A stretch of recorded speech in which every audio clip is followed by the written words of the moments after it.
ज़रा ये वीडियो देखिएगा। क्या सेक्युलर लोगों का यह दावा है कि सेक्युलरिज्म के नतीजे में समाज के अंदर तमाम तमाम के तमाम मसाइल हल हो जाएंगे?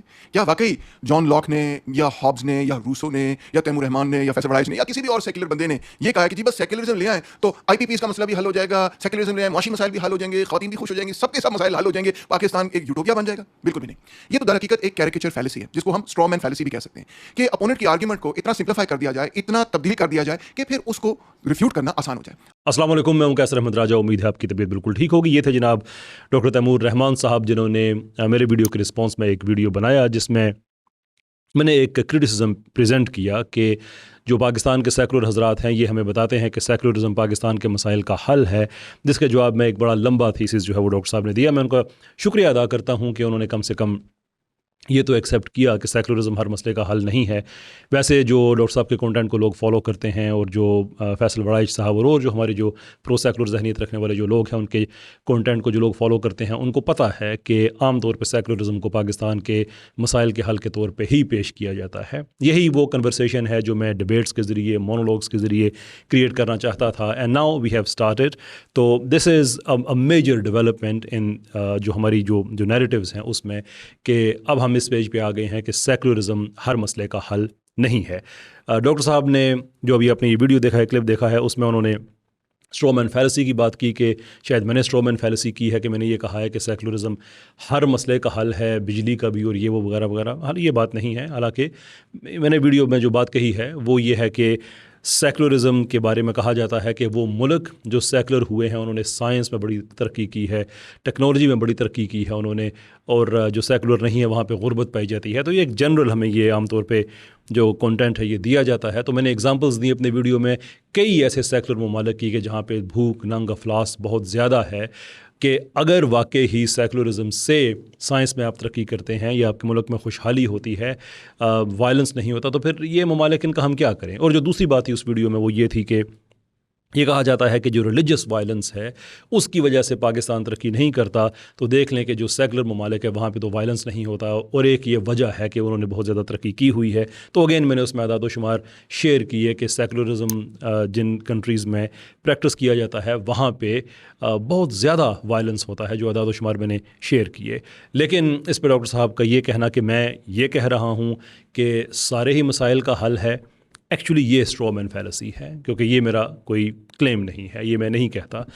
हाँ, ये ज़रूर है कि हमें तासुर कम से कम यही दिया जाता था, लेकिन मेरे वीडियो में ये नहीं। मेरे वीडियो में दो बातें हैं कि तशद्दुद मैं कंडोन नहीं करता उसको, लेकिन मैं इस आर्गूमेंटेशन के ख़िलाफ़ हूँ कि जहाँ पे तशद्दुद होता है वहाँ पे तरक्की नहीं होती। ये तशद्दुद की जस्टिफिकेशन नहीं है, सिर्फ ये एक गलत ख्याल जो है ये सिर्फ उसकी नलिफिकेशन है। और दूसरे ये कि जहाँ पे सेकुलरिज्म होता है वहाँ पे साइंस और टेक्नोलॉजी में लोग बहुत ज़्यादा तरक्की करते हैं। तो ये तो है हमारा पहला हिस्सा। लेकिन इस वीडियो के अंदर डॉक्टर साहब ने कई क्लेम्स किए हैं, कई उन्होंने बातें कही हैं। आई थिंक इट्स वेरी इंपॉर्टेंट कि अभी सिलसिला चल निकला है तो उनको फ़र्दन एड्रेस किया जाए। तो मैं उनके क्लिप्स में साथ चलाऊंगा ताकि आपको वो ज़्यादा कोई ऐसी बात ना हो कि शायद मैं उनको मिसकोट कर रहा हूँ, और जो एक कॉन्टेक्स्ट है वो बनता रहे। लेकिन आगे बढ़ने से पहले मैं एक चीज़ में ज़रूर अर्ज़ करना चाहूँगा कि देखिए, फ़िक्री इख्तलाफ हमेशा वेलकम होता है। फ़िक्री इख्तलाफ एक सेहतमंद माशरे के लिए बहुत ज़रूरी होता है। It's very important, which means के अगर मेरा डॉक्टर साहब के ख़िलाफ़ कोई मैं कोई ख़यालात से मैं इख्तलाफ रखता हूँ या फैसल बड़ाइश साहब के ख़यालात से इख्तलाफ रखता हूँ, तो इसका मतलब ये नहीं है कि हम एक नया डिजिटल ट्राइबलिज़म शुरू कर दें। मीनिंग के इस वीडियो के जो नीचे कमेंट्स हैं उसमें आप ऐसी तज़हीक अमेज़, तौहीन अमेज़ बातें करना शुरू करें जो कि रिफ्लेक्टिव नहीं है हमारे माशरे के, रिफ्लेक्टिव नहीं है आपकी तरबियत के या मेरी तरबियत के। और यही डॉक्टर साहब की जो फॉलोइंग है उनसे भी रिक्वेस्ट है कि आप ज़रूर इख्तलाफ करें, हमसे करें, मुझसे करें, लेकिन क्यों ना एक ऐसा नया सिलसिला पाकिस्तान में स्टार्ट करें कि जो बाद में आने वाले लोग हैं, जो आइंदा आने वाली नस्लें हैं, कम से कम वो ये देख सकें कि इख्तलाफ कैसे किया जाता है। वो मुझसे इत्तफ़ाक़ करें या इख्तलाफ करें, ये उनका हक़ है, लेकिन अगर वो ये मुझसे सीख सकें कि इख्तलाफ कैसे किया जाता है तो मैं समझता हूँ ये बहुत बड़ी अचीवमेंट है। सेम गोज़ फॉर डॉक्टर साहब। कोई आदमी डॉक्टर साहब से इत्तफ़ाक़ करे, इख्तलाफ करे, लेकिन अगर डॉक्टर साहब और उनके फॉलोअर्स से कोई आदमी ये सीख सके कि इख्तलाफ कैसे किया जाता है, ये बहुत बड़ी बात है। तो ये एक हमारे पास एक अपॉर्चुनिटी है जिसको हम रियलिटी में हम कन्वर्ट कर सकते हैं। बहरहाल अब चलते हैं जो वीडियो का बाकी हिस्सा है उसकी तरफ। Let's watch this clip, shall we.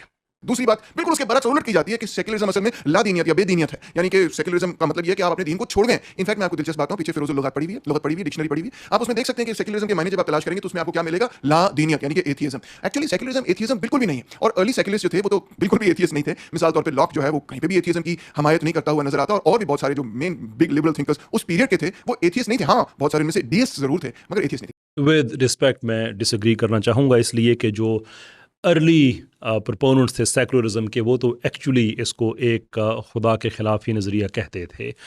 कई दफ़ा इस वीडियो में डॉक्टर साहब ने सेकुलरिज्म की ये डेफिनेशन दी है कि इसमें इक्वालिटी और मजहबी आज़ादियाँ और ये कि ये एक सोशल कॉन्ट्रैक्ट है, but that's not the case. उसके तो मैं आगे चल के कई एग्जांपल्स दूंगा, लेकिन फॉर नाउ ये कहना कि इसका एथियज़म से कोई ताल्लुक़ नहीं है and so fourth, it's simply wrong. In fact George Hollioake, जो आदमी वाइडली क्रेडिट जिसको दिया जाता है, जिसने सेकुलरिज्म की टर्म कॉइन की है, वो सेकुलरिज्म को कुछ इस तरह से डिफाइन करता है। Secularism is a series of principles intended for the guidance of those who find theology indefinite और इनएडिक्वेट और डीम इट अनरिलायबल। यानी कि जो लोग थियोलॉजी को नाकाबिले एतबार समझते हैं, नामुकम्मल समझते हैं, ये तो उनकी गाइडेंस के लिए एक प्रिंसिपल है, विच इज़ टू से कि ये एक रिलीजन का भी दर्जा रखता है, ऑलमोस्ट गॉडलेस रिलीजन का, और विच इज़ ऑल्सो टू से कि ये एक वे ऑफ लाइफ भी है, इसलिए कि जो वर्ल्डली चीज़ें हैं, इंसानी ज़िंदगी के हवाले से हैं, ये उनको डिटर्मिन करता है। तो फिर कंप्लीट वे ऑफ लाइफ का दावा तो तकरीबन ठीक हो जाता है।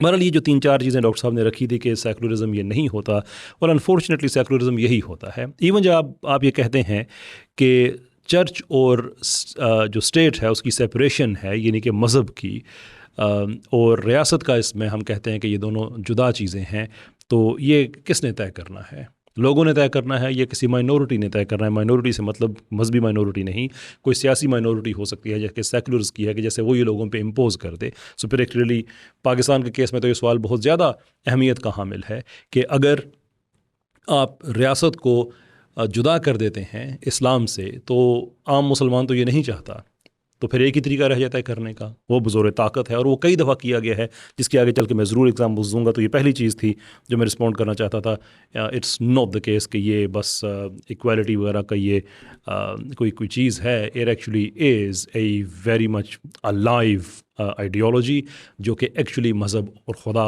और मज़हब के मानने वालों के ख़िलाफ़ है। सेक्युलरिज्म एक ऐसे इमरानी मुआहदे का नाम है जिसमें रियासत जो है अपने सिटीजन्स के दरमियान मजहब की बुनियाद पे या दीन की बुनियाद पे इम्तियाजी सलूक नहीं करती। यानी ये नहीं होता कि क्रिश्चियंस के लिए एक सेट ऑफ लॉज होंगे और मुसलमानों के लिए एक मुख्तलिफ सेट ऑफ लॉज होंगे, बिल्कुल भी नहीं, बल्कि तमाम सिटीजन्स के साथ एक ही सोशल कॉन्ट्रैक्ट होगा और तमाम सिटीजन्स के बराबर हकूक होंगे। इस हिस्से में डॉक्टर साहब ने फरमाया कि इसमें कोई डिस्क्रिमिनेशन नहीं होती सेकुलरिज्म में, बल्कि सबको एक तरह से ट्रीट किया जाता है। ऑब्वियसली सिर्फ मज़ाहब की बात नहीं हो रही, वो लोग जो मज़ाहब को नहीं मानते या जो सेकुलर्स हैं, एथियस्ट्स हैं, उन सब की बात हो रही है। बट अनफॉर्चुनेटली ये एक फैक्चुअली बात ठीक नहीं है। वो इसलिए कि डिस्क्रिमिनेशन की देखिए 2 किस्में होती हैं। एक डायरेक्ट डिस्क्रिमिनेशन होती है और एक इनडायरेक्ट डिस्क्रिमिनेशन होती है। जो डायरेक्ट डिस्क्रिमिनेशन है वो आप किसी का नाम लेके, किसी वो भाई कोई शख्स हो, वो कोई तंजीम हो, वो इदारा हो, कम्युनिटी हो, आप उसका नाम लेके अगर आप डिस्क्रिमिनेट करते हैं तो ऑब्वियसली वो एक एग्ज़ाम्पल होगी डायरेक्ट डिस्क्रिमिनेशन की। लेकिन अगर आप उनका नाम लिए बगैर एक पॉलिसी के तहत वही कुछ अचीव करते हैं तो वो इनडायरेक्ट डिस्क्रिमिनेशन होगी। मिसाल के तौर पे अगर किसी फैक्ट्री में कुछ लोग हैं जो उर्दू बोलते हैं और कुछ लोग हैं जो सिंधी बोलते हैं, और आप ये कहें कि सिंधी बोलने वालों को यहाँ पे काम करने की इजाज़त नहीं दी जाएगी, तो ऑब्वियसली ये एक डायरेक्ट डिस्क्रिमिनेशन है, इसलिए कि आप उनका नाम लेके बात कर रहे हैं। लेकिन अगर आप पॉलिसी ये बना दें कि इस फैक्ट्री में सिर्फ उर्दू स्पीकिंग को काम करने की इजाज़त दी जाएगी, तो ये एक इनडायरेक्ट डिस्क्रिमिनेशन होगी। इवन तो ये एक पॉलिसी लगेगी कि इसमें तो भाई पंजाबी या बलोची या पश्तो कोई भी बोलने वाला है, सिंधी बोलने वाला है, उसको इजाज़त नहीं है, सिर्फ उर्दू वाले को है।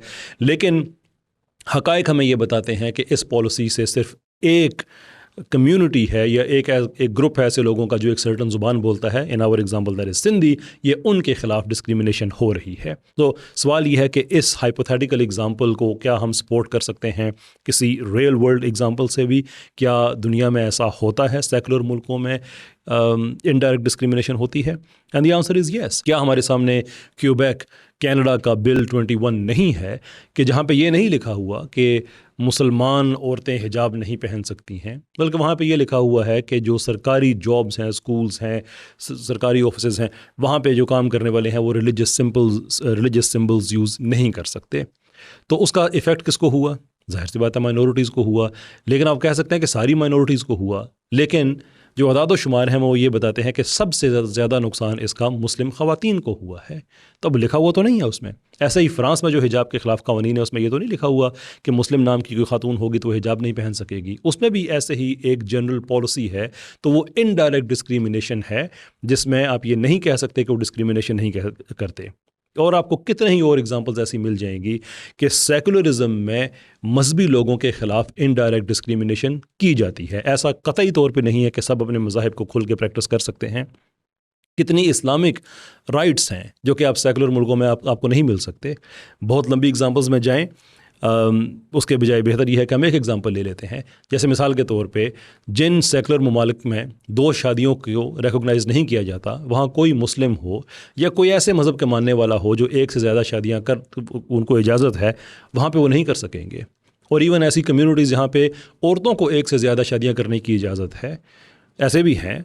यू नो दैट दुनिया में कुछ ऐसे पॉलीएंड्री और इस तरह के व्यूज़ पाए जाते हैं। कुछ ऐसी अगर किसी जगह पे कोई है तो वो सेकुलर कंट्रीज़ में वो अपना ये राइट नहीं कर सकते, इसलिए कि जो स्टेट पॉलिसी है वही अप्लाई करेगी। इनफैक्ट जो फंडामेंटल ह्यूमन राइट्स हैं वो भी इन हकूक़ को एब्सोल्यूट कैटेगरी में नहीं डालते, बल्कि क्वालिफाइड या रिस्ट्रिक्टेड में डालते हैं कि जो कानून मुल्क का बना हुआ है, सेकुलर कानून है, वो मज़हब के ऊपर एक हद लगा रहा है। So this is simply not true कि जहाँ सेकुलरिज्म होगा वहाँ पे मजहबी आज़ादियाँ होंगी। इनफैक्ट हकीकत इसके कतई मुख्तलिफ है। मैं आगे चल के उसकी एग्जांपल्स देता हूँ। अभी चलते हैं अगले क्लिप की तरफ। सेक्युलरिज्म दर हकीकत एक सोशल कॉन्ट्रैक्ट का नाम है। यहाँ पे डॉक्टर साहब ये फरमा रहे हैं कि सेकुलरिज्म एक सोशल कॉन्ट्रैक्ट है। It's a deeply disturbing statement and frankly insulting statement है, इसलिए कि हमें तो ऐसा कभी नज़र नहीं आया कि जहाँ पे सेकुलरिज्म आया हो और उसने फिर एक सोशल कॉन्ट्रैक्ट लोगों से किया हो। हमने तो ये देखा है कि सेकुलरिज्म जहाँ पे भी आया है उसने मजहबी लोगों को एक तरह से उनकी ज़िंदगी को तख्तो ताराज करके रख दिया। अब सोशल कॉन्ट्रैक्ट की वैसे भी जब हम बात करेंगे तो देखें कॉन्ट्रैक्ट में तो कम से कम 2 पार्टीज़ होंगी। सो इन दिस केस फ़र्द है, रियासत है, और फ़र्द है और रियासत के और अफराद हैं, इन सब के दरमियान एक मुआहदा होगा ना। तो ये कैसे मुमकिन है कि मुआहदे के एक फ्रीक का एक लाइफस्टाइल या उसका वे ऑफ लाइफ जो कि रिलीजियस हो, आप उसको कहें कि ये तो मैं सप्रेस कर रहा हूँ, अब मेरा और आपके साथ मुआहदा हो गया है। सो पाकिस्तान में मिसाल के तौर पे अगर सेकुलरिज्म आ जाता है तो लोगों की मर्ज़ी के साथ तो नहीं आएगा, ज़ाहिर सी बात है उनके ऊपर इम्पोज ही किया जाएगा। तो ये कोई इमरानी मुआहदा नहीं है, ये कोई सोशल कॉन्ट्रैक्ट नहीं है, ये असल में एक रूथलेस आइडियोलॉजी है जिसकी हमने कई एग्जांपल्स देखी हैं। मैं आपको चीदा उसकी मैं उसके हवाले दे देता हूँ। जब तुर्की में सेकुलरिज्म इम्पोज किया गया तो क्या लोगों से पूछा गया था कि आपकी मस्जिदें हम बैन कर रहे हैं, मदरसे बैन कर रहे हैं, अरबी ज़ुबान बैन कर रहे हैं, नंबर ऑफ अदर थिंग्स जो उन्होंने की थी, क्या कोई ऐसा इमरानी मुआहदा था वहाँ पर? अब ये तो मैं नहीं कहूँगा कि मुआहदा, ज़ाहिर सी बात आप मुझे कोई लिखी हुई तहरीर दिखाएँ, सोशल कॉन्ट्रैक्ट लिखा हुआ नहीं होता है, एक कॉन्स्टिट्यूशन होता है जिसको सब लोग एक्सेप्ट करते हैं। तो क्या वहाँ पे क्या लोगों की मर्ज़ी से इस तरह के जो कानून थे वो बने थे? Obviously not. How about Iran? 1925 में वहाँ पे secularism as a state policy वहाँ पे इम्पोज की जाती है और कुछ अर्से के बाद कश्फ हिजाब के अहकाम आ जाते हैं कि पुलिस को ये हुक्म था कि कोई खातून अगर हिजाब पहन के बाहर आती है तो उसका हिजाब नोच लें आप। अब ये सोशल कॉन्ट्रैक्ट क्या लोगों की मर्ज़ी थी इसमें शामिल थी? अगर मर्ज़ी शामिल होती तो वो हिजाब करके आते ही क्यों? या अगर मर्ज़ी शामिल थी तो इस पर कानून बनाने की क्या ज़रूरत थी? लोग तो पहले ही चाहते थे कि हिजाब ना करें। अब जाहिर सी बात है कि वो हिजाब करना चाहती थी ख़वातीन, लेकिन ऊपर से एक सेकुलर ऑर्डर आता है और वो ये है कि आप हिजाब नहीं कर सकते। ये कोई इमरानी मुआहदा नहीं है sir. At the same time आपका अपना डॉक्टर साहब जो मार्क्सिस्ट, कम्युनिस्ट, सोशलिस्ट, लेफ्टिस्ट जो सेकुलरिज्म है, उसने जो मुसलमानों पे जुल्म के पहाड़ तोड़े हुए हैं, क्या वो ढकी छुपी बात है? जो आज चाइना में हो रहा है यूगर मुस्लिम्स के साथ, क्या मिसाल के तौर पे उसमें वो सोशल कॉन्ट्रैक्ट का वो हिस्सा हैं? 1912 में मुख्तलिफ इदाद-ओ-शुमार के मुताबिक सेंट्रल एशिया में 26,000 मसाजिद थी। 1940 और 1941 के आते आते सिर्फ 1,000 मसाजिद रह गई थी। 25,000 मसाजिद को शहीद कर दिया गया, बर्बाद कर दिया गया। क्या वो उसमें सोशल कॉन्ट्रैक्ट शामिल था?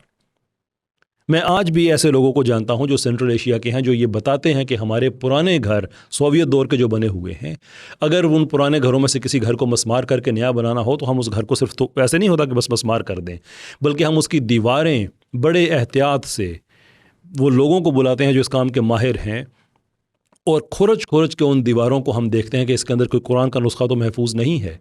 इसलिए कि जब आपका सोशलिस्ट या आपका जो लेफ्टिस्ट सेकुलरिज्म वहाँ पे आया था तो अरबी ज़ुबान बोलने पे सज़ा दी जाती थी, अज़ानों पे पाबंदी थी।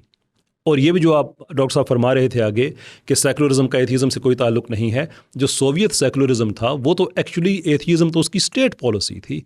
जो चर्च बर्बाद किए गए, जो लीग ऑफ मिलिटेंट एथियस्ट्स थी, जिन्होंने क्लर्जी को, क्रिश्चियन क्लर्जी को किस तरह से उन्होंने तख्तो ताराज किया। कॉमरेड क्रूशेव के अल्फाज के बड़े जल्द मैं दुनिया को आखिरी क्रिश्चियन दिखाऊंगा। आखिरी क्रिश्चियन एक रिलीजियस हवाला दे रहा है, वो ये नहीं कह रहा कि मैं आखिरी लिबरल दिखाऊंगा या आखिरी कोई ऐसा बंदा दिखाऊंगा जो हमारे सियासी नज़रिए से इत्तेफाक नहीं रखता है। नहीं, वो क्रिश्चियन की बात कर रहा है। यही कुछ हुआ ये सेंट्रल एशिया की मैं जो बात कर रहा था कि वो दीवारों को खुरच खुरच के केस में कहीं कोई कुरान का नुस्खा ना हो, इसलिए कि अरबी बोलने पे सज़ाएँ।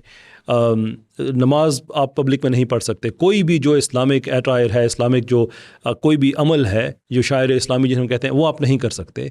कुरान की तज़हीक की जाती थी, नुस्खे जलाए जाते थे। तो लोगों ने कुरान को बचाने के लिए एहतियातन उन्होंने कुरान जो है वो दीवारों के अंदर चुन दिए थे कि कहीं सेकुलर्स के हाथ ना चढ़ जाएँ। ये क्या सारा किसी सोशल कॉन्ट्रैक्ट के तहत हो रहा था? डॉक्टर साहब, आपकी थ्योरी बहुत अच्छी है, there is no doubt about it, कि एक सेकुलर सिस्टम है और सबको आज़ादियाँ हैं और वगैरह वगैरह वगैरह।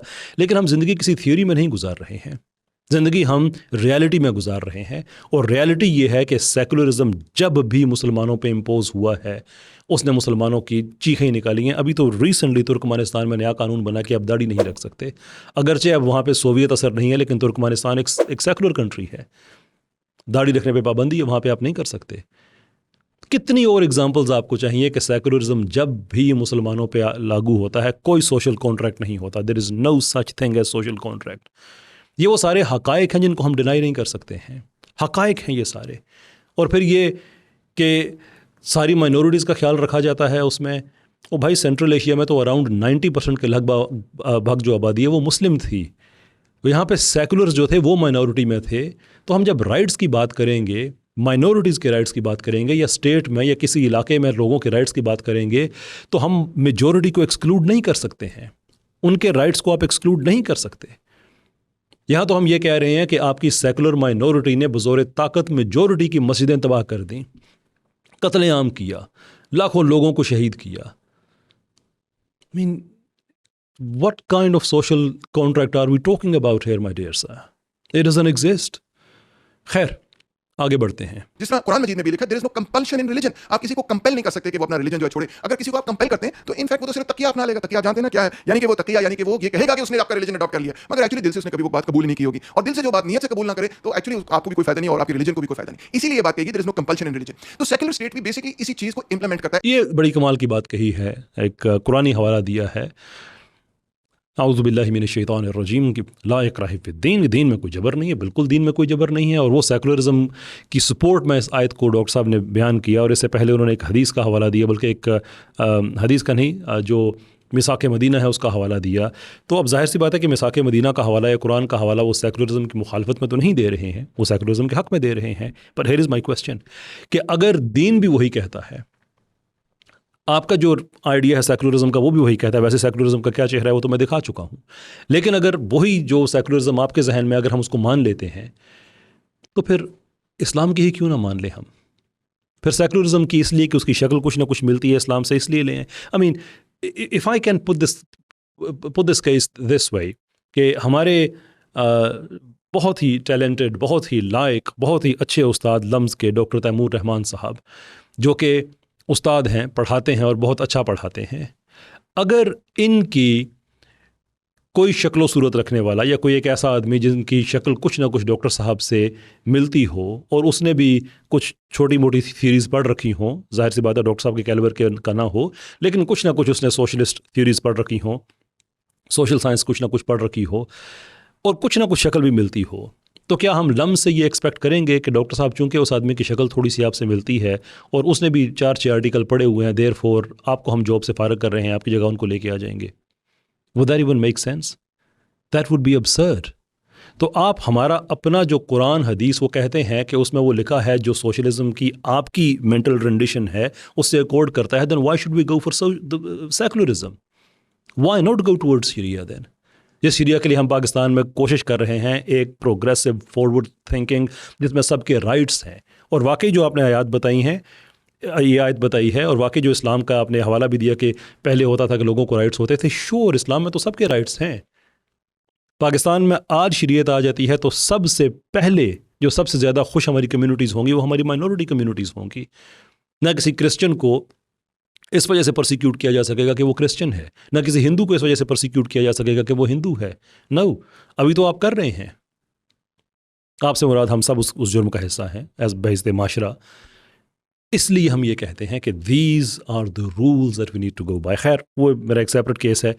एक बड़ी अहम बात डॉक्टर साहब ने यहाँ कही, मेरा ख्याल है उसको रिस्पॉन्ड करना बहुत ज़रूरी है। Let's hair him out. जो अहमदी फेथ है उसके हवाले से आप ये चित्रा जानते हैं कि जो रिलीजियस लॉबी है वो कहती है कि हाँ, हम क्रिश्चियंस को ये राइट देते हैं कि वो अपना फेथ प्रैक्टिस कर सकते हैं, हम ये राइट जो है सिखों को भी देते हैं, हम ये राइट जो है हिंदुओं को भी देते हैं, हम ये राइट बाकी रिलीजन्स को देते हैं, मगर अहमदीज को हमने ये राइट नहीं देना, यानी कि हमने उनको माइनॉरिटी कबूल नहीं करना। इससे उनकी मुराद ये नहीं है कि वो मेजॉरिटी में है, मगर इससे उनकी मुराद ये कि जो माइनॉरिटी के साथ एक सोशल कॉन्ट्रैक्ट होता है कि आपको भी पूरा राइट है अपने फेथ को प्रैक्टिस करने का, वो राइट वो अहमदीज को नहीं देना चाहते। और हम सब जानते हैं कि उसके पीछे उनकी आर्गुमेंट ये है कि ये खत्म नबूवत में यकीन नहीं करते। डॉक्टर साहब, आई हैव अ फीलिंग कि आइदर आप कादियानी अकायद से वाकिफ़ नहीं हैं या आप हमारा जो क्लेम है उससे वाकिफ़ नहीं हैं।